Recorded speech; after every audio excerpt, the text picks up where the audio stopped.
सावधान। इडमो अरिहन्ताणम् इडमो सिद्धाणम् इडमो आयरियाणम् इडमो छायाणम् इडमो लोये साहुणम्। मंगलम भगवान वीरो मंगलम गौतमो गणी मंगलम कुंद कुंदाद्यो जैन धर्मोस्तु मंगलम। सर्वमंगल मांगल्यम सर्वकल्याणकारकं प्रधानं सर्वधर्माणां जैनं जयतु शासनं जैनं जयतु शासनम्। नमः समय साराय स्वानुभूत्या चकासते चित् स्वभावाय भावाय सर्वभावान्तरच्छिदे।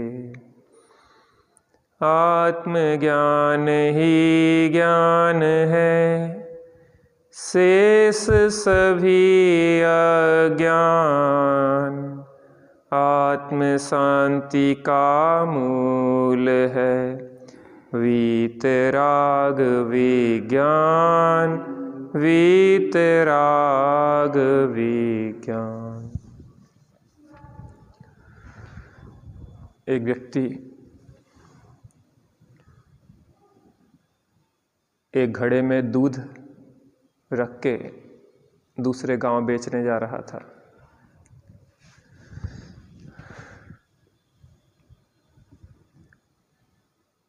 जैसे अक्सर व्यक्ति कल्पनाओं में खो जाता है, वैसे ही वह भी कल्पनाओं में खो गया।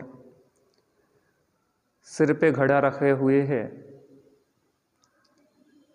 और विचार चलना शुरू हो गए। किस घड़े के दूध को मैं बेचूंगा, इससे कुछ पैसे बच जाएंगे। धीरे धीरे मैं दूध बेचता रहूँगा और दूध बेचते बेचते एक दिन बहुत सारी गायें हो जाएंगी और क्रमशः मैं बहुत पैसे वाला हो जाऊँगा। सुंदर सी जो नगर की कन्या होगी उससे मेरा विवाह हो जाएगा। विवाह के बाद मेरे बच्चे हो जाएंगे।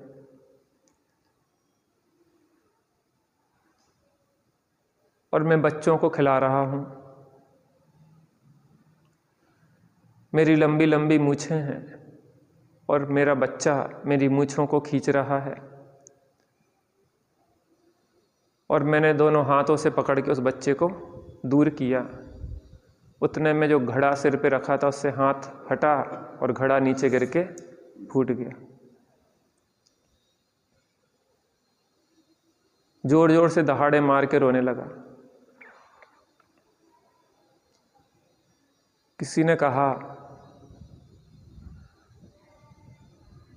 कि क्या हो गया? उसने कहा कि देखो मेरा दूध बगर गया है। उसने कहा दूध बगरने का इतना बड़ा, दूध बगरने से इतनी तकलीफ तो नहीं होती किसी को। 20-25 लीटर दूध था, बगर गया। कहले तुम्हें दूध बगरना दिख रहा, मेरा तो पूरा घर पैसा धन साम्राज्य जो भी इकट्ठा हुआ था वो सब नष्ट हो गया। क्योंकि वो दूध अकेला नहीं था उतना, उस दूध से उसके बड़ी बड़ी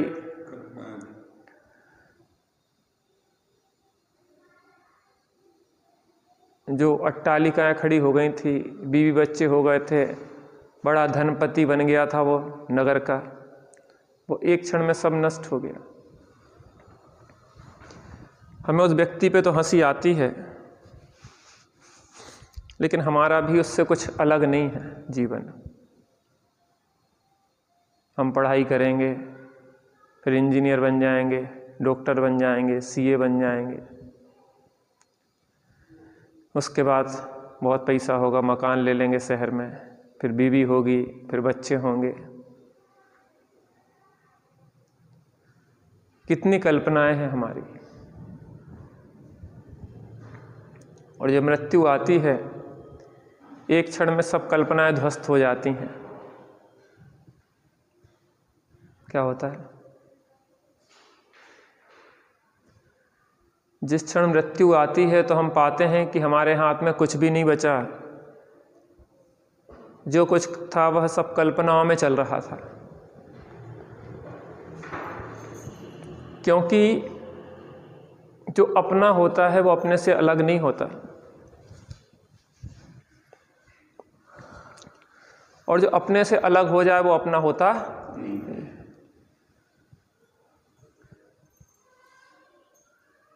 इन कल्पनाओं में कब तक जीते रहेंगे आखिर?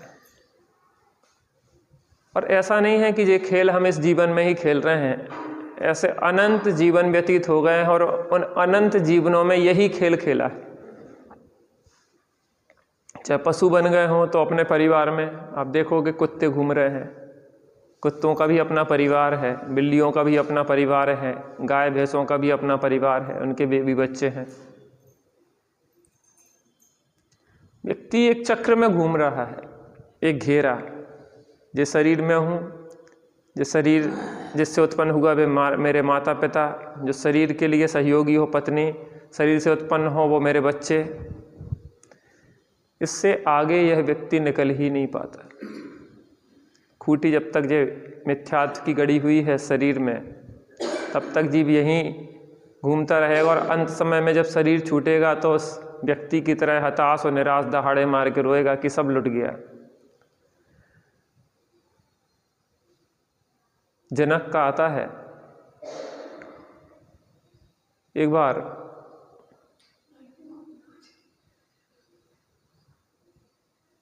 रात्रि में वो विश्राम कर रहे थे।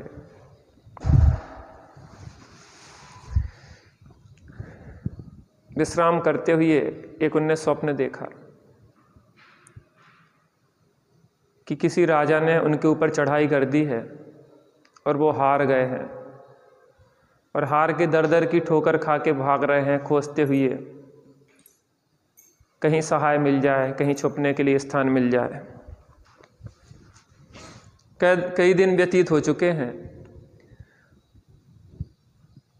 भोजन कई दिनों से किया नहीं है, भूखे हैं, प्यासे हैं। एक जगह किसी जगह पे खिचड़ी बांटी जा रही है। ये भी लाइन में लग गए खिचड़ी खाने के लिए।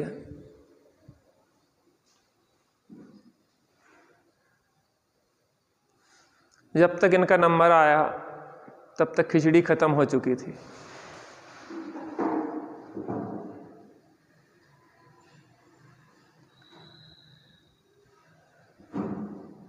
बहुत उदास, हताश, निराश, आंखों में आंसू भरे हुए पहुंचे उस खिचड़ी वाले के पास। उसने कहा कि भैया खिचड़ी तो खत्म हो गई है अपनी बच्ची। इनके चेहरे को देख के, इनके दुख तकलीफ को देख के, उसने जो तली में खिचड़ी जली हुई चिपकी हुई थी उसके खुरोच के खुरचन नीचे की जलन जिसको कहते हैं, उसको खरोंच के एक पत्तल में दे दी। बहुत भूखे प्यासे थे तो पास में ही एक वृक्ष के पास पहुंच के उन्होंने सोचा कि इस खिचड़ी को खाएंगे, और जैसे ही पत्तल लेके जाने के हुए और एक चील आई और झपट्टे से वो भी ले गई। अचानक इनकी नींद खुल गई।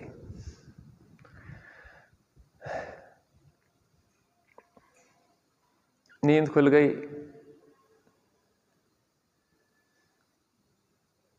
राज्य में पहुंचे, राज्य माने अपने राज दरबार में पहुंचे और बोलने लगे कि ये सच है कि वो सच है, ये सच है कि वो सच था। जो मेरा राजकाज है, राजमहल है, रानियां हैं, राज दरबार है, मैं राजा हूं, ये सच है कि वो सच था। तो एक समझदार मंत्री ने कहा कि ना वो सच था ना ये सच है, वो रात का स्वप्न था और ये दिन का स्वप्न है, बस इतना सा अंतर है। क्या? वो रात का स्वप्न था और ये दिन का स्वप्न है। ये बच्चे, ये परिवार, ये पति, ये मकान, ये दुकान, आंख बंद हुई, सब खत्म। जिन जिन को अपना मान रखा था, जहां देह अपनी नहीं तहां ना अपना कोई।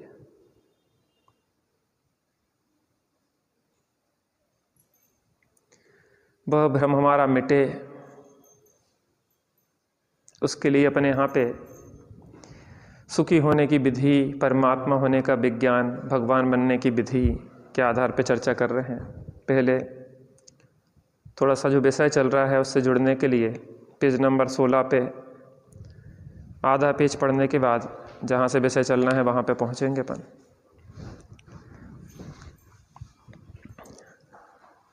देखो, यह विश्व 6 द्रव्यों से बना हुआ है। कितने द्रव्यों से? जीव, पुद्गल, धर्म, अधर्म, आकाश और काल। इस विश्व को किसी ब्रह्मा ने बनाया नहीं है, विष्णु इसका पालन करता नहीं है और महेश कोई इसका संहार करने वाला नहीं है। ये स्वचालित वस्तु व्यवस्था है, इसका कोई न करता धरता, अमिट अनादि है। जीव और पुद्गल नाचे यामे, कर्म उपाधि है। ये 6 द्रव्य अनादि काल से हैं और अनंत काल तक चलते रहेंगे और इनमें निरंतर परिणमन हो रहा है। क्या हो रहा है? निरंतर परिणमन हो रहा है।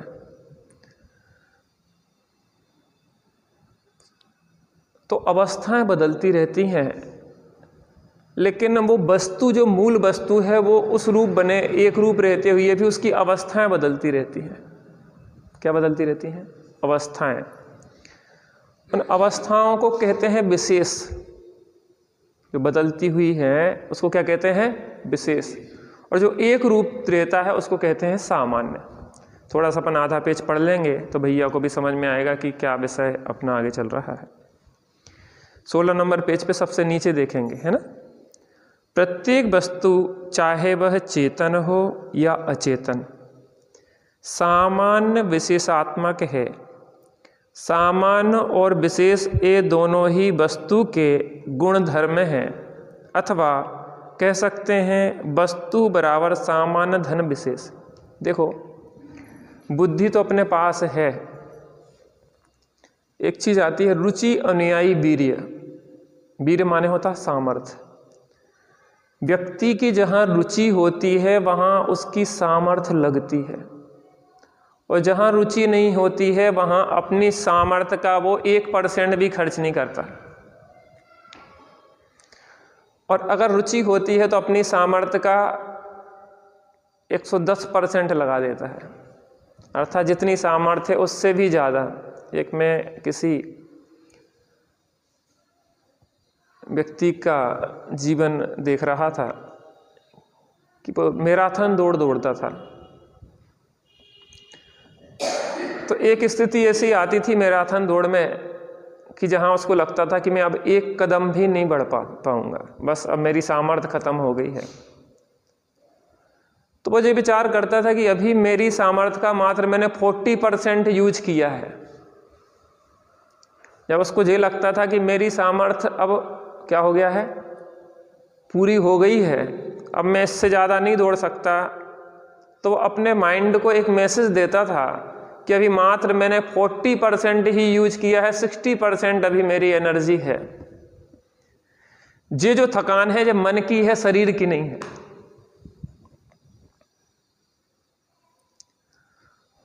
और उस के बाद जब उसको लगता था कि मैं एक कदम नहीं बढ़ पाता, उसके बाद वो 60% और दौड़ लेता था। टूटे हुए पैर से, बहते हुए खून के बावजूद पैर के नाखून टूट गया है, तकलीफ के बाद भी वैसे में ही दौड़ता रहता था। और वो देखता था कि मेरे लिए यही जज्बा है कि जब ये माइंड बोले कि अब नहीं, इसके बाद में कितनी सामर्थ्य, उसके बाद भी मैं इतनी सामर्थ्य रखता हूँ कि 60% और उसके ज़्यादा कर सकता हूँ। मन का खेल है। आप मन को जैसा मैसेज देंगे आप वैसा पाएंगे कि उसमें आपका मन वैसा काम करना शुरू कर देता है। जिसमें आपका मन नहीं लगता है उस चीज़ में आपको हताशा निराशा होती है, वो चीज़ समझ में नहीं आती है, ऊब आने लग जाती है। जिस चीज़ में आपकी रुचि होती है आप अपनी ताकत सामर्थ्य को उसमें लगाते हैं। क्रिकेट का मैच चल रहा हो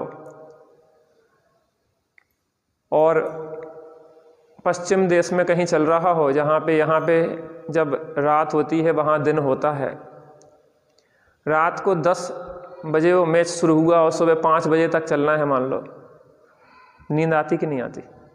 रुचि है तो बिल्कुल नहीं आती। और एक एक गेंद याद रहती है कि उसने कैच ऐसा लिया था, उसने उसका विकेट ऐसा गिराया था, उसने ऐसा सिक्स मारा था। क्यों? क्योंकि वहाँ हमारी रुचि है। और जीवन का ये मैच तो ऐसा है कि जिसमें एक बार आउट हो गए तो फिर पता नहीं कहाँ जाएंगे। फिर काल अनंत अरे दुख का घन छाएगा। निगोद में चले गए आउट होके तो फिर अनंत काल तक निकलना मुश्किल पड़ जाएगा, जहाँ चेतना की ऐसी दशा हो जाएगी कि लोग यही नहीं समझेंगे कि ये जीव भी है। इसलिए एक वर्ल्ड कप हार जाए इंडिया कोई दिक्कत नहीं, अगला वर्ल्ड कप का चांस फिर है। लेकिन मनुष्य भाव एक बार हार गए फिर चांस मिलना बहुत मुश्किल है। तो वस्तु माने होता है सामान्य विशेषतात्मक होती है। सामान्य वस्तु की वह मौलिकता है जो कभी नहीं बदलती। यहां देखो पेज नंबर 17 पे ऊपर सबसे। एक लाइट और जला लो, है ना, अंधेरा सा हो रहा थोड़ा आज।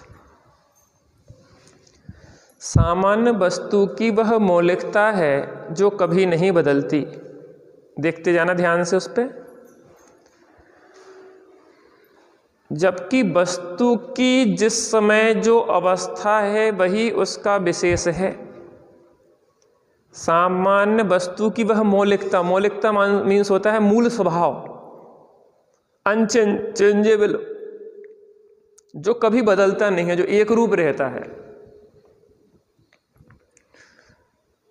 जबकि वस्तु की जिस समय जो अवस्था है वही उसका विशेष है, अर्थात कोई ना कोई अवस्था धारण करता है तो वो क्या कहलाता है? उसका विशेष।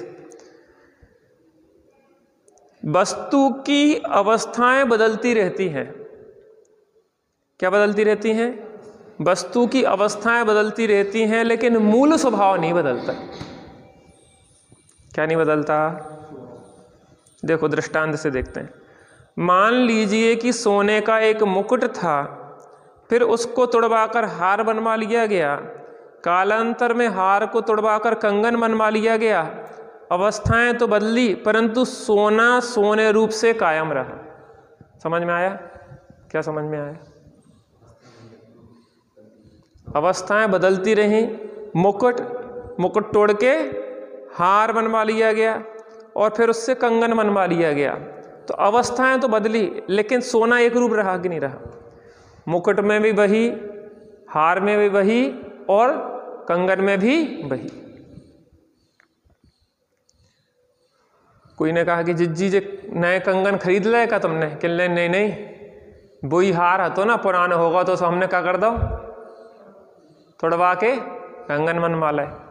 सो वही हतो माने वही सोना वही है, लेकिन अवस्था की तरफ से देखा जाए तो अवस्था बदल गई। पहले कंगन था, अब हार है। कंगन को गले में नहीं पहन सकते थे, लेकिन हार को गले में पहन सकते हैं। तो अवस्था तो बदली लेकिन अवस्थावान बदला नहीं। इस उदाहरण में मुकुट, हार, कंगन आदि तो विशेष हैं, जबकि स्वर्णत्व सामान्य है। अवस्थाएं तो नाशवान हैं, अवस्थाएं तो नाशवान है, परंतु वस्तु की मौलिकता या वस्तु स्वरूप अविनाशी और शाश्वत है। अवस्थाएं बदली, नष्ट हुई, लेकिन मूल स्वभाव नष्ट हुआ क्या? मुकुट से कंगन, हार से कंगन, अवस्थाएं तो बदली। मुकुट सिर में धारण किया जाता था, कंगन हाथ में पहने जाते थे और हार गले में पहना जाता है। हार को कंगन हाथ में नहीं पहन सकते और हार को सिर पे नहीं लगा सकते, क्योंकि अवस्थाएं अलग अलग है ना। लेकिन उन सब में सोना एक रूप रहा कि नहीं रहा, मूल स्वभाव बदला कि नहीं बदला, मौलिकता नहीं बदलती, लेकिन अवस्थाएं बदलती रहती हैं। तो अवस्थाएं हैं नाशवान, लेकिन मूल वस्तु नष्ट नहीं होती।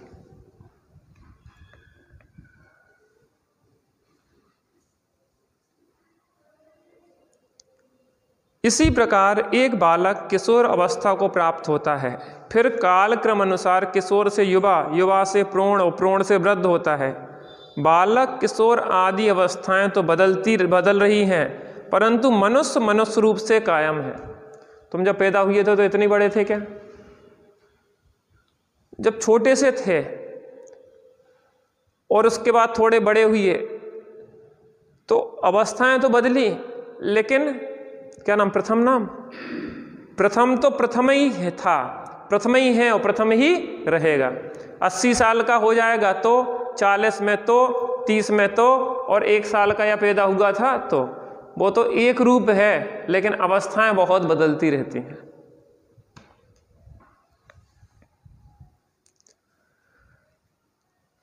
परंतु मनुष्य रूप से कायम है। अवस्थाओं या विशेषों के परिवर्तित होने पर भी उन सब विशेषों से मनुष्यत्व सामान्य ज्यों का त्यों रहा।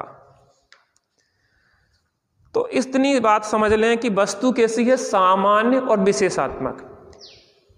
सोना और सोने की अवस्थाएं, तो सोना सामान्य और अवस्थाएं उसकी विशेष। मनुष्यपना सामान्य, बालक, युवा और वृद्ध उसके विशेष। तो वस्तु कैसी है, सामान्य विशेषात्मक। ठीक है ना, इतना समझ में आ गया। अब आगे बढ़ते हैं।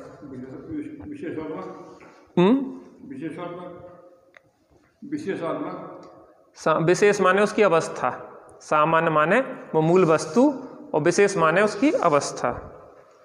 अब आ जाओ 19 नंबर पेज पे भैया, 19। यहाँ तक अपना विषय चल गया था, सबसे नीचे से देखते हैं इसको, ठीक है, जहाँ से अपना विषय आगे बढ़ना था। अब अपन ने इन सामान्य विशेषात्मक वस्तु के स्वभाव को समझा, तो यहाँ कह रहे हैं कि इसको समझने की क्या जरूरत है। हमारी जिंदगी तो बहुत बढ़िया चल रही थी, खाओ पियो और मौज करो।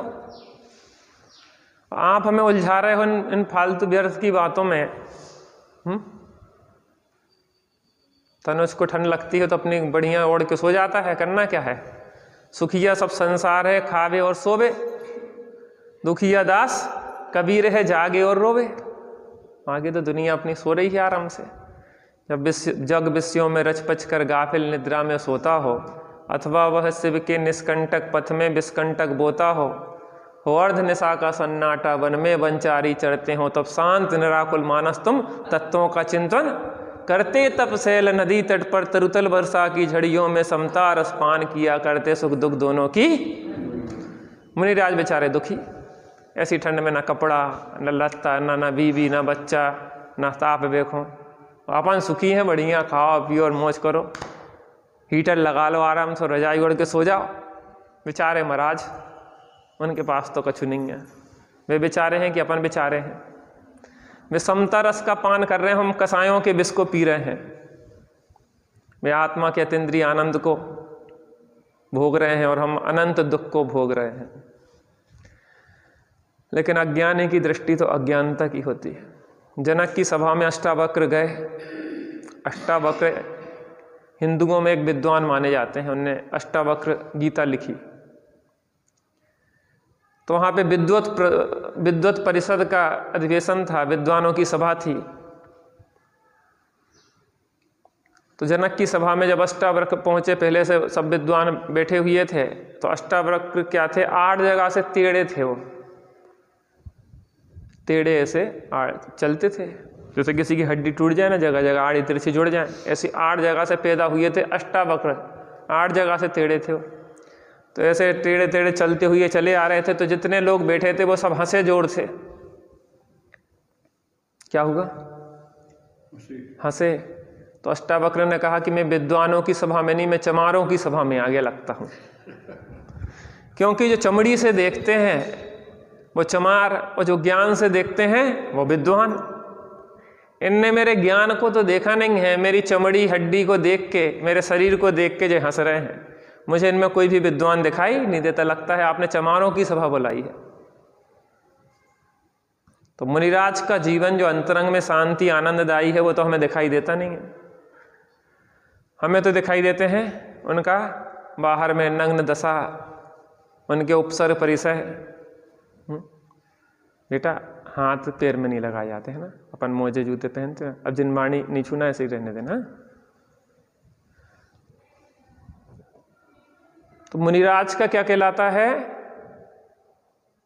कि उनका बाहर रूप दिखाई देता है, गर्मी सर्दी सहते हुए दिखाई देते, लेकिन उनके अंदर का आनंद तो दिखाई नहीं देता नहीं है। और हम लोगों के मुस्कुराते हुए चेहरे दिखाई देते हैं, लेकिन अंदर की पीड़ा तो दिखाई देती नहीं है। हम ऊपर से दिखावटी और बनावटी बने हुए लोग, सजावटी लोग। एक चेहरे पे कई चेहरे लगा लेते हैं लोग। कितने चेहरे बदलते रहते हैं, जैसे लोग मिल जाते हैं वैसे चेहरे। नकली मुस्कान बिखेर देते हैं, अंदर में हृदय रोता हुआ होता है और बाहर में नकली मुस्कुराहट लोगों को भ्रम में डाल देती है कि ये तो बहुत खुशी है। शादी करवाओगे कि नहीं तुम?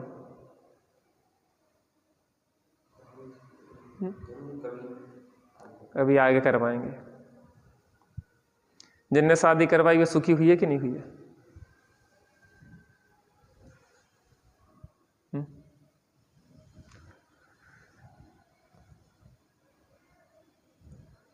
ये भी कह रहे हैं कि कोई सुखी नहीं हुआ है उसके बाद भी करवाएंगे भविष्य में।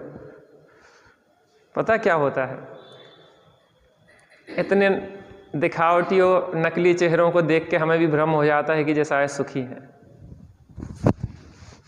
कैमरे के सामने जाते हैं तो मुस्कुराते हुए दिखाई देते हैं, फोटो खींचने के लिए गले में हाथ डाल के घूमते हैं, चाहे मन मिले चाहे ना मिले, बाद में 36 का आंकड़ा बना रहे, लेकिन लोगों को भ्रम में डाले रहते हैं कि हम बहुत खुश हैं।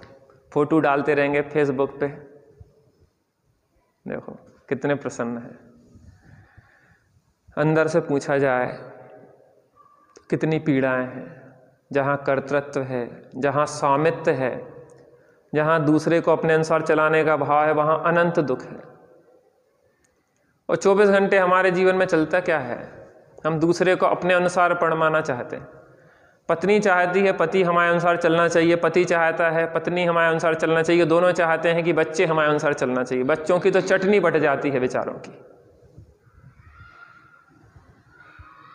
बच्चों की चटनी बढ़ जाती है, दोनों मुंह सर पटकते रहते हैं अपने। पत्नी कहने लगी कि मैं बच्चे को डॉक्टर बनवाऊंगी, पति कहने लगा कि मैं वकील बनाऊंगा। दोनों में लड़ाई हुई और कोर्ट तक पहुंच गया झगड़ा। तो जज साहब ने कहा कि बच्चे को बुला लो, उससे पूछ लो उसको क्या बनना है, उससे पूछ लो कि उसको क्या बनना है, उसको वकील बनना है कि डॉक्टर बनना है। कहना वो तो अभी पैदा ही नहीं हुआ। अभी तो हम लोग बैठे बैठे चर्चा कर रहे थे कि अगर बच्चा हुआ तो हमारी पत्नी बीमार ज़्यादा रहती है, तो वो कहने लगी कि हम तो उसको डॉक्टर बनाएंगे, घर ही में डॉक्टर होगा तो इलाज हो जाया करेगा। और हमने सोचा कि हमारे लड़ाई झगड़ा ज़्यादा होते हैं, बिजनेस के बहुत पेच हैं, तो हम अपने बच्चे को वकील बना लेंगे, तो घर के ही वकील सब केस सुलझा लिया करेगा। हमारी लड़ाई झगड़े ऐसे कर्तृत्व है, स्वामित्व है। और बच्चे का भी गुस्सा बहुत होता है, उसका कर्तव्य तो अलग चलता है। जब उसकी बात नहीं मानी जाती है तो सामान उठा उठा के फेंकना शुरू कर देता है। मम्मी पापा को तो नहीं मार सकता, मम्मी पापा तो बच्चे को मार लेते हैं। एक मनोवैज्ञानिक ने एक दृश्य प्रस्तुत किया कि एक बच्ची बैठी हुई रो रही है और पास में टूटी हुई प्लेट पड़ी है। क्या इसके ऊपर आप कोई घटना लिख सकते हैं? क्या हुआ होगा आखिर? एक बच्ची रो रही है जोर जोर से और पास में टूटी हुई प्लेट पड़ी हुई है। आप इसके ऊपर कुछ लिख सकते हैं कि क्या घटना घटी होगी? क्या घटी होगी बोलो?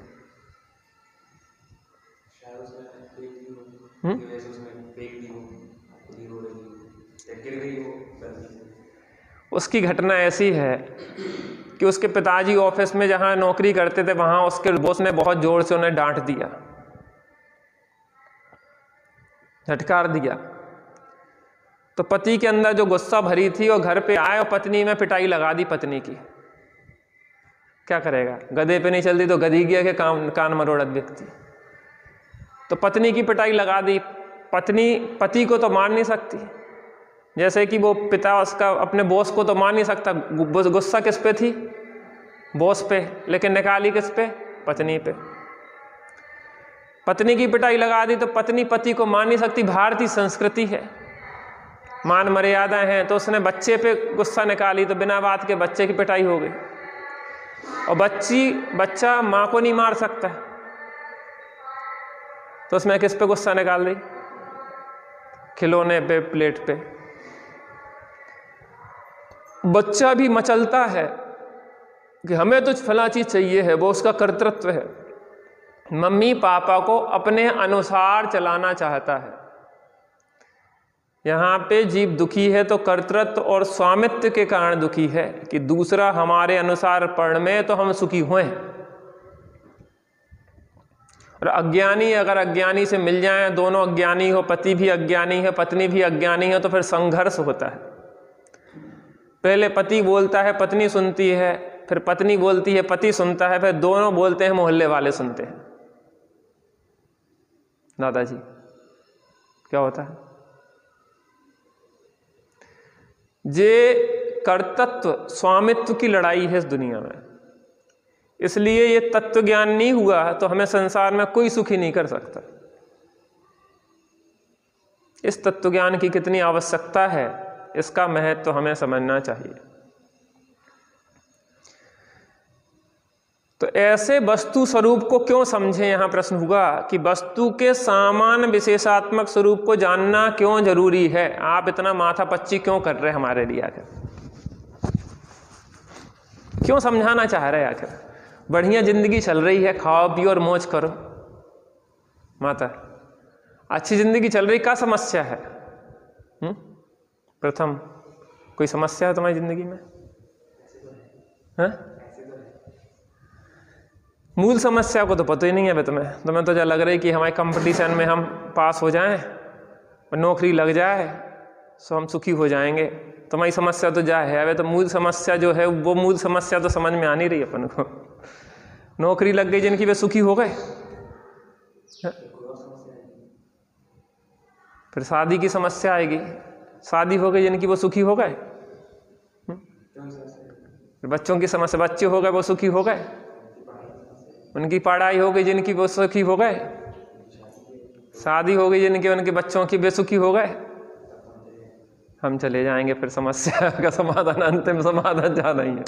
दादाजी ने तो सब कुछ देख लो, दादाजी सब देख लो, भरो पूरा परिवार है अपना, भगवान की कृपा से सुखी हो गए। दादाजी से ही समझ लो, क्या खून दौड़ लगा रहे तुम? उते पहुंच के जो विचार करने अवे विचार कर सकत तुम।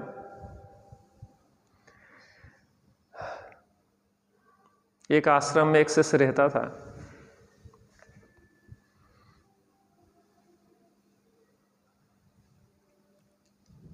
एक बार दोपहर का समय था, गुरु के पास शिष्य बैठा हुआ था। गुरुजी ने कहा जाओ तो फलां द्वार पे जाके तुम कुछ भोजन सामग्री ले आओ। शिष्य गया, वहां खूबसूरत सी एक कन्या ने द्वार खोला। शिष्य भूल गया कि मैं गुरुजी के लिए भोजन सामग्री लेने आया हूं, और उस कन्या से विवाह का प्रस्ताव रख दिया उसने। क्या का प्रस्ताव रख दिया? विवाह का प्रस्ताव रख दिया। कन्या ने भी विवाह का प्रस्ताव स्वीकार कर लिया, विवाह हो गया। विवाह होने के बाद बच्चे हो गए। 1-2 बच्चे नहीं हुए, 4-4 बच्चे हो गए। एक बार गांव में बाढ़ आई। क्या आई? बाढ़ आई। और बाढ़ में सब कुछ डूब रहा था। एक ऊंचे स्थान पे जाके पति पत्नी और बच्चे जाके खड़े हो गए। पानी बढ़ता चला जा रहा था। एक बच्चे को बचाने में दूसरा बच्चा बह गया, फिर 2 बच्चों को बचाने में पत्नी बह गई, फिर पत्नी को बचाने में 2 बच्चे भी बह गए, और अकेला खड़ा रह गया। अचानक उसकी नींद खुल गई। गुरुजी से कहा कि मैं तो बर्बाद हो गया। कहने लगे बेटा कुछ नहीं हुआ बर्बाद, एक सपना था। क्या था? दोपहर का समय था, उसकी नींद लग गई थी, और नींद में एक क्षण में इतने सारे घर गृहस्थी बीवी बच्चे सब कुछ हो गया और सब कुछ चले गए। जीवन एक स्वप्न से ज्यादा कुछ भी नहीं है।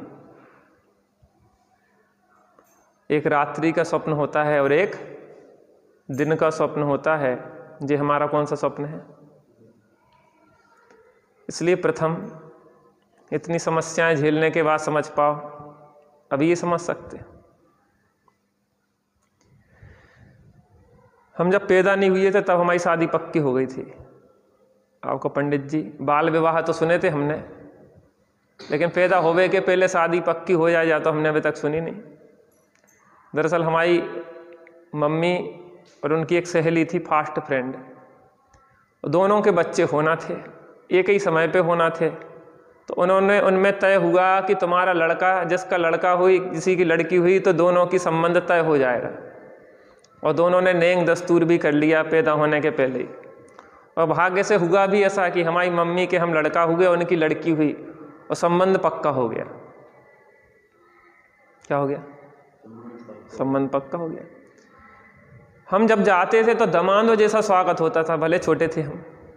होटल था उनका, स्वागत बहुत होता था, गिफ्ट भी दी जाती थी, और होटल था तो मिठाई मिठाई खाना पीना तो होता ही था सब कुछ। त्यागी जी मिले हमें, 12-13 साल की उम्र हो गए, रानीपुर में त्यागी जी आए। त्यागी जी को जीवन को देखा तो हमें लगा कि अपन को तो यही जीवन जीना है, साधना करना है। तो हमारा विचार जब से ही बदल गया कि अपन को विवाह नहीं करना है, अपने को तो साधना करना है। लगभग 25 साल के जब हुए तो वहाँ से बात आई कि बच्चे बड़े हो गए हैं, अब शादी कर देना चाहिए। तो मम्मी ने हमसे कहा कि हमने तुम्हारी शादी संबंध पक्का कर दिया था, और वहाँ से क्या आया है? संदेश आया है कि शादी कर ली जाए। हमने की वैसे तो कर लेते, अगर आपकी बात थी, आपने बात रख दी थी तो शादी कर लेते, लेकिन अब हमारा विचार नहीं। शादी करते तो कर लेते उससे, लेकिन करना नहीं है तो फिर क्या मतलब? क्योंकि हमें पता था कि अंत क्या है। एक व्यक्ति वह होता है जो दूसरों को ठोकर खाता हुआ देख के समझ जाता है, वो सबसे समझदार होता है। दूसरा वह होता है जो स्वयं ठोकर खा के समझ जाता है, और तीसरा मूर्ख वो होता है जो ठोकर पे ठोकर खा के भी नहीं समझता। हम किस श्रेणी में अपने को खड़ा करना चाहते हैं, बात विचारनी यह है। तो इतना क्यों माथा पच्ची करें, इन बातों को क्यों समझें? जिंदगी अच्छी चल रही है, जिंदगी कुछ भी अच्छी नहीं चल रही है। क्योंकि अगर जिंदगी अच्छी होती तो हमारी दौड़ बंद हो जाना चाहिए थी। अगर हमारे सुखी होने के लिए हमारी दौड़ चल रही है तो इसका मतलब जिंदगी में सुख तो नहीं है, बाकी कुछ भी हो। देखते हैं 19 नंबर पेज पे नीचे, वस्तु सामान्य विशेषात्मक अथवा द्रव्य पर्यायात्मक है, परंतु सामान्य स्वरूप द्रव्य स्वभाव का ज्ञान न होने के कारण हमने वस्तु को मात्र विशेष पर्याय रूप ही माना है, जाना है। वस्तु कैसी है? वस्तु सामान्य विशेषात्मक कहें या द्रव्य पर्यायात्मक कहें, परंतु सामान्य स्वरूप द्रव्य स्वभाव का ज्ञान ना होने के कारण, जो सामान्य एक रूप रहने वाला द्रव्य स्वभाव है उसका ज्ञान ना होने के कारण हमने वस्तु को मात्र विशेष पर्यायों रूप ही माना है, जाना है और अनुभव किया है। दूसरे शब्दों में कहें तो हमने आत्म वस्तु के विशेष पर्याय रूप को ही संपूर्ण वस्तु माना है, जाना है, अनुभव किया है। आपने बम्बई की मिठाई खाई कभी? बम्बई की मिठाई एक लकड़ी में फंसा के वो आता था और ऐसे ऐसी माला बना दे, बिच्छू बना दे, सांप बना दे, हार बना दे, कंगन बना दे, देखिए आपने? छोटे छोटे बच्चे वो बम्बई की ले जाओ मिठाई, रंग बिरंगी सी भी रहती थी, और ऐसे उसको खींचा और ऐसे ऐसी बना के उसने बना दी। एक बच्चे को उसने माला बना के दे दी, एक को अंगूठी बना के दे दी, एक को हार बना के दे दिया, एक को कंगन बना के दे दिया। तो बच्चे रोने लगे कि हमें तो माला चाहिए थी, उन्होंने कि हमें तो कंगन चाहिए थी, हमें तो अंगूठी चाहिए थी। तो बम्बई की मिठाई वाले ने क्या कहा? बदल कर लो, सब मिठाई है, देखने में अंतर है, थोड़ी देर बाद तो क्या करना है, उसको खाना है। उसमें है क्या? सब उन सब चीजों में देखा जाए तो मूल क्या है? मिठाई। वो माला है, वो सब चीजें हैं, वो मालाएं या सब चीजें क्या है? मात्र कुछ देर का खेल है। अंत में तो वो मिठाई जो है वो मिठाई खाना है। काय की बनती? वो ऐसे खींची और ऐसे ऐसे से बना दी तो मिठाई है ना। तो बच्चे अंत में क्या करते? उसको खेलने के बाद उसको खा लेते। अरे बेटा, कोनो भी अवस्था उसे क्या करना है, अपन को मूल क्या देखना है उसमें? मिठाई। मुंबई की मिठाई कहलाती ना वो। ऐसी नाना प्रकार की अवस्थाएं हैं, तो उन अवस्थाओं को तो करना है गुण, और उनमें क्या देखना है? एक सामान्य वस्तु को। विशेषों को तो करना है गुण और देखना है एक सामान्य वस्तु को। पर्यायों को तो करना है गुण और किसको देखना है? द्रव्य स्वभाव को। दूसरे शब्दों में कहें तो हमने आत्म वस्तु के विशेष पर्याय रूप को ही संपूर्ण वस्तु माना है, जाना है, अनुभव किया है। फलतः मात्र पर्याय में जो शरीरादि संयोग तथा राग आदि विकार थे, उन्हीं में हमारा अपनापन, एकत्व, स्वामित्व और अहमपना आ गया। जिस नाना प्रकार की अवस्थाएं हैं, इन नाना प्रकार की अवस्थाओं में व्याप्त कौन है? जैसे बम्बई की मिठाई में सब में क्या है? एक मिठाई व्याप्त है। इन नाना अवस्थाओं में मनुष्य, त्रियंच, देव और नार की अवस्थाओं में एक चेतना व्याप्त है। कौन है? चेतना। पूर्व भाव का किसी के ज्ञान किया जाए कि पिछले भाव में क्या थे, उन्होंने कि आप देव थे, अगले भाव में क्या हो गए? आप नारकी हो गए। तो देव, मनुष्य और नारकी में कुछ कॉमन है कि नहीं है? वो चेतना। तो हमने अपने को चेतना रूप तो नहीं देखा, चेतना रूप तो नहीं जाना, चेतना रूप तो अनुभव नहीं किया, हम बाहर की पर्यायों में मुग्ध हो गए। नरक खराब है, देव अच्छी है, मनुष्य ऐसी है, इन अवस्थाओं में ही हम क्या है? मुग्ध बन गए पूरे में। या फिर अंदर में जो शुभाशुभ भाव चलते ना, शुभ भाव हुए, अशुभ भाव हुए, वीतराग भाव हुए, लेकिन एक इन सब में अनुस्यूत एक जो जाननहार है, चेतन को है उपयोग रूप। तो उपयोग लक्षण कभी भी क्या होता है? उसका अभाव नहीं होता। उपयोग लक्षण सदाकाल एक रूप विद्यमान रहता है। बाहर की अवस्थाएं भाव बदलते रहते हैं, राग से द्वेष, द्वेष से वीतराग भाव होता रहता है, लेकिन उपयोग जो लक्षण है वो उपयोग लक्षण कभी नष्ट नहीं होता। तो उस सामान्य को तो ना देख के हमने क्या किया, उन विशेषों में ही मुग्ध होते रहे, उन्हीं रूप अपने को, मैं रागी हूं, मैं द्वेषी हूं, मैं कामी हूं, मैं मंद कसाई हूं, मैं तीव्र कसाई हूं, निकसाय जो स्वरूप है उनमें सब में व्याप्त, उसको देखा नहीं। उन्हीं में हमारा अपनापन, एकत्व, स्वामित्व, अहमपना आ गया, जिसके परिणाम स्वरूप कर्म और कर्म फल में ही वृद्धि होती रही। क्या होती रही? कर्म में कर्म बढ़ते रहे और कर्म के फल में वृद्धि होती रही। अब हमें यदि द्रव्य सामान्य का ज्ञान हो जाए तो पर्याय विशेष में एकत्व, अपनापन, अहमपना मिटकर द्रव्य पर्यायात्मक सामान्य विशेषात्मक जैसी वस्तु है, जैसा कि उसका सम्यक स्वरूप है, उसकी बेसी श्रद्धा प्रतीति हो जाए, तब शरीर तो रहेगा परंतु हमें विनाशी और संयोगी प्रतिभासित होगा। वस्तु कैसी है? द्रव्य पर्यायात्मक वस्तु है। तो द्रव्य पर्यायात्मक जैसी वस्तु है, उस द्रव्य पर्यायात्मक वैसी वस्तु का ज्ञान हो जाए हमें, तो क्या होगा? तब शरीर तो रहेगा परंतु हमें विनाशी और संयोगी प्रतिभासित होगा। ऐसा नहीं है कि शरीर नहीं है, ऐसा नहीं है कि राग आदि नहीं है, शरीर भी है, राग आदि विकारी भाव भी हैं, लेकिन शरीर अपना नहीं है। देखो,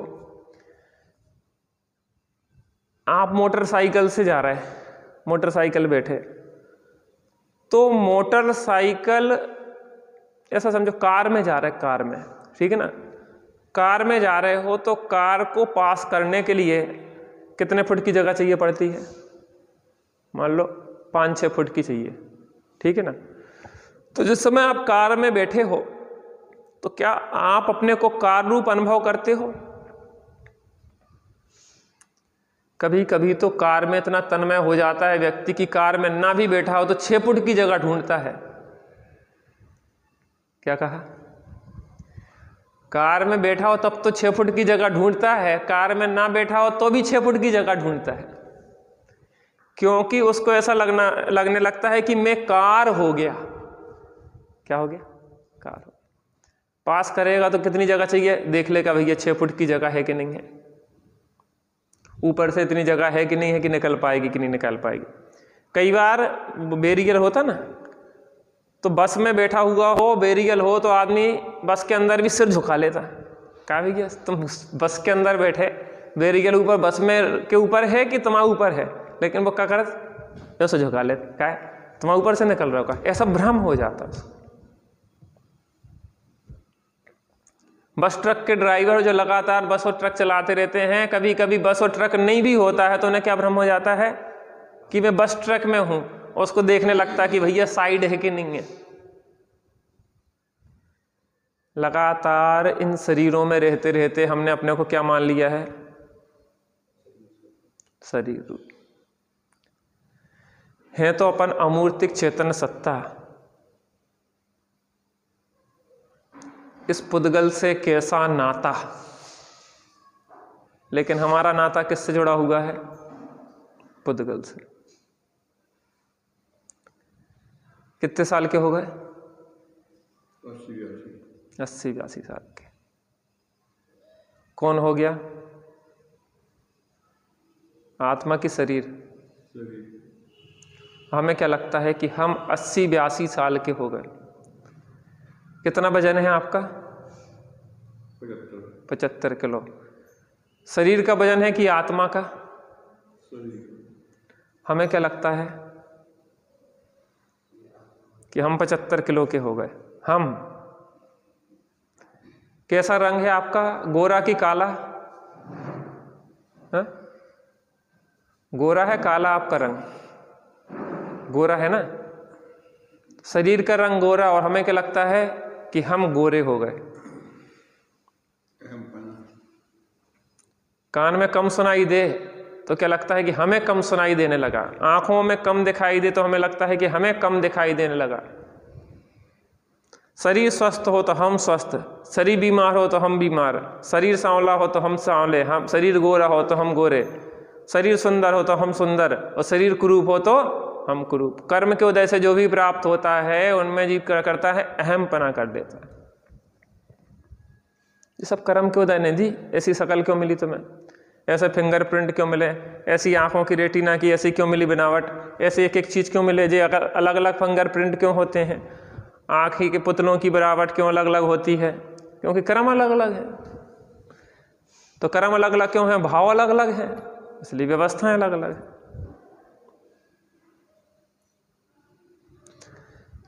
हाँ,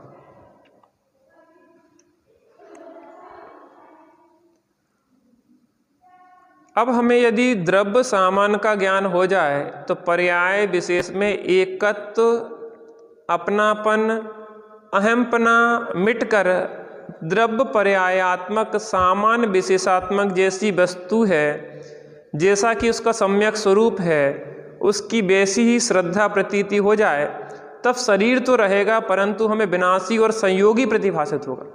शरीर नहीं छूटता, शरीर नहीं छूटता, लेकिन शरीर में अपनापन छूट जाता है। क्या शरीर नहीं छूटेगा? शरीर तो जब तक आयु कर्म है तब तक शरीर रहेगा। तीर्थंकर भी रहते हैं तो 84 लाख वर्ष पूर्व की आयु थी आदिनाथ स्वामी की, तो 84 लाख पूर्व तक उन्हें शरीर में रहना पड़ा, लेकिन अपनापन नहीं होता है। क्या नहीं होता है? मेंटेनेंस भी मिलाएगा। किराए की गाड़ी लाए हो तो किराए की गाड़ी को गड्ढा में थोड़ी ना पटकते कि खड्डा में डाल दोगे। किराए की गाड़ी को बढ़िया संभाल के चलाओगे, उसका मेंटेनेंस करोगे, उसमें समय पर डीजल पेट्रोल डालोगे, साफ सफाई भी करोगे, लेकिन क्या नहीं करोगे? अपनापन नहीं करेंगे। किराए के घर में रहते हो, रहना है तो किराए के घर की साफ सफाई करोगे, रख रखाव करोगे, मेंटेनेंस करोगे, ध्यान रखोगे, झाड़ू पोंछा लगाओगे, लेकिन क्या नहीं करोगे? किसने तुझसे कहा कि तू कंचन महल अटारी छोड़ दे, जो है जहां वहीं रहने दे, उनसे दृष्टि मोड़ ले। जित दिट्ठा उत पिट्ठा, जित पिट्ठा उत दिट्ठा, यही मोक्ष मार्ग का चिट्ठा। जहां दृष्टि है वहां पीठ कर लो, जहां पीठ है वहां दृष्टि कर लो। अंदर में पीठ है और बाहर में दृष्टि है, तो बाहर से दृष्टि हटाओ और अंदर की ओर कर लो। बाहर में पीठ कर लो और अंदर दृष्टि कर लो, इतने ही मोक्ष मार्ग का चिट्ठा है और कुछ नहीं। जीव जुदा पुद्गल जुदा, यही तत्व का सार, और बाकी जिनवाणी में लिखा याही को विस्तार।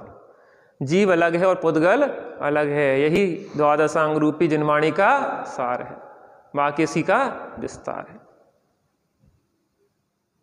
जीवस अन्या पुद्गलस अन्या इति तत्व संग्रह, इतना ही तत्व का संग्रह और सार है।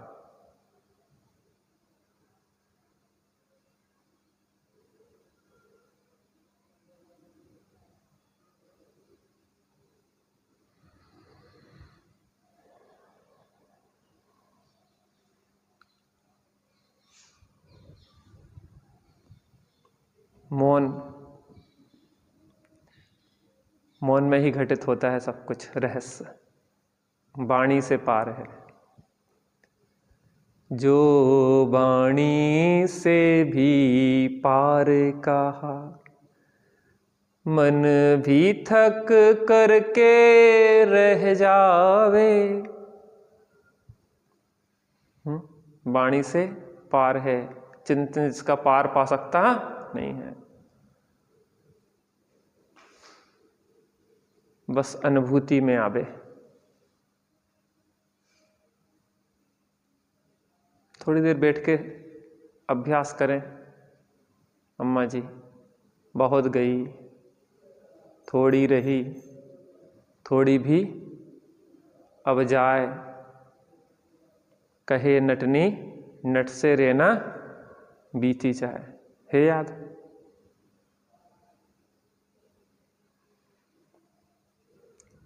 एक एक क्षण करके जीवन व्यतीत हो रहा है। अंजलि जल सम जवानी क्षीण होती जा रही।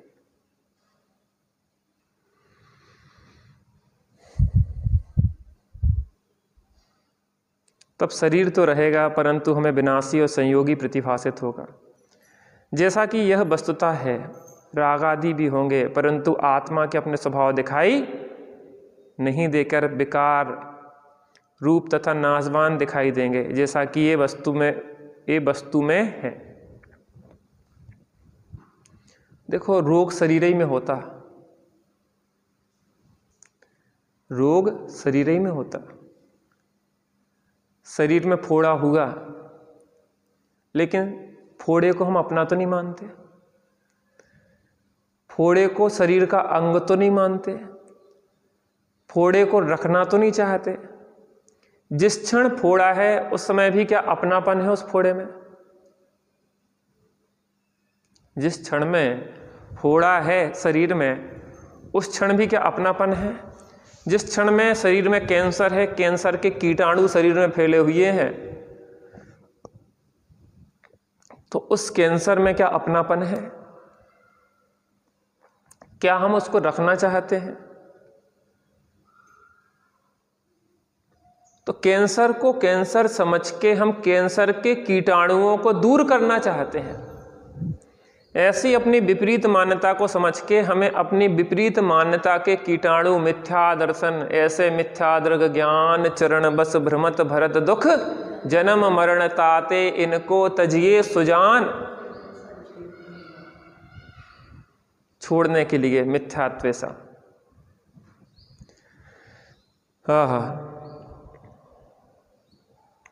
परंतु आत्मा के अपने स्वभाव रूप दिखाई न देकर विकारी रूप तथा नाशवान दिखाई देंगे, जैसा कि ये वस्तु में है। तब रागादि तथा शरीरादि के अभाव में मुझ आत्मा का अभाव नहीं हो सकता, ऐसा स्पष्ट निर्णय घटित होगा। शरीर छूट जाएगा तो आत्मा का नाश होगा कि नहीं होगा? शरीर के मरने पे आत्मा का नाश होगा कि नहीं होगा? रागादि के जाने पे आत्मा का स्वभाव का नाश होगा कि नहीं होगा? रोग मिट जाएगा तो शरीर रहेगा कि नहीं रहेगा? राग मिट जाएगा तो भी आत्मा रहेगा कि नहीं रहेगा? जैसे शरीर का रोग मिटने पर शरीर रहता है, वैसे ही राग मिटने पर भी आत्मा रहता है। रोग मिटने पर जैसे स्वस्थ शरीर का आनंद आता है, वैसे ही राग मिटने पर शुद्ध आत्मा की अनुभूति होती है, अर्थात शुद्ध आत्मा प्रकट हो जाता है पर्याय। तो पहले राग मिटेगा नहीं, राग से भिन्न आत्मा का अनुभव करना पड़ेगा राग के काल में ही। शरीर छूटेगा नहीं, पहले शरीर से भिन्न आत्मा का अनुभव शरीर के संयोग के काल में ही देखना पड़ेगा। एक सोनार के पास गए अपना सोना बेचने के लिए, अपना हार बेचने के लिए। सोनार ने कहा कि जाओ पहले अलग अलग अलग करके ले आओ, पिघला के गंदगी अलग करके ले आओ, सोना अलग करके ले आओ, तब जाके हम बता पाएंगे कि कितना सोना है, कितनी अशुद्धि है, कितनी शुद्ध सोना है। तो उस ग्राहक ने कहा कि मूर्ख, जोहरी तो वो होता है कि जो मिले हुए में भिन्न करके बता देता है, दृष्टि में भिन्नता भाषित हो जाती है उसको। क्या मिक्सचर में सोने को और अशुद्धि को, खोट को अलग अलग बता दे, वो जोहरी कहलाता है। नहीं तो जोहरी काहे का? हंस ने कहा कि पहले भैया दूध अलग करो और पानी अलग करो तब पिएंगे। तो उन्होंने कहा तुम हंस काहे के, फिर तुम बगुला कहलाए। क्योंकि हंस तो क्षीर निर्विवेकी होता है, जैसे ही चोंच डालता है तो दूध दूध पी लेता है और पानी पानी रह जाता है। ऐसे ज्ञानी समझदार तो वो है कि शरीर और राग आदि के बीच में भी शरीर से भिन्न और राग आदि से भिन्न अपनी आत्मा की अनुभूति कर लेता है। नहीं तो काय के भेद विज्ञानी। हम हैं आत्म ज्ञानी, हम हैं भेद विज्ञानी, छोड़ो पर की बातें, पर की बात पुरानी, निज आत्म से शुरू करेंगे अब तो नई कहानी। हम हैं आत्म ज्ञानी, हम हैं भेद विज्ञानी।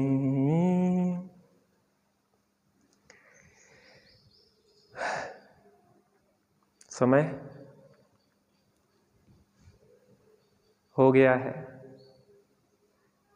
जो घड़ी हाथ में बंधी हुई वह घड़ी यहीं रह जाएगी, और जो घड़ी आत्महित में लागी वह कर्मबंध बिनसाएगी। जो घड़ी हाथ में बंधी है वह यहीं रह जाएगी, लेकिन जो आत्महित में घड़ी लगी है वही कर्मों के बंधन का विनाश करेगी। हम सभी कर्म बंधन का विनाश करें और सुखी हों। इसी मंगलमय भावना से आज की बात सहजानंदी शुद्ध स्वरूपी अविनाशी हूँ आत्मस्वरूप। सहजानंदी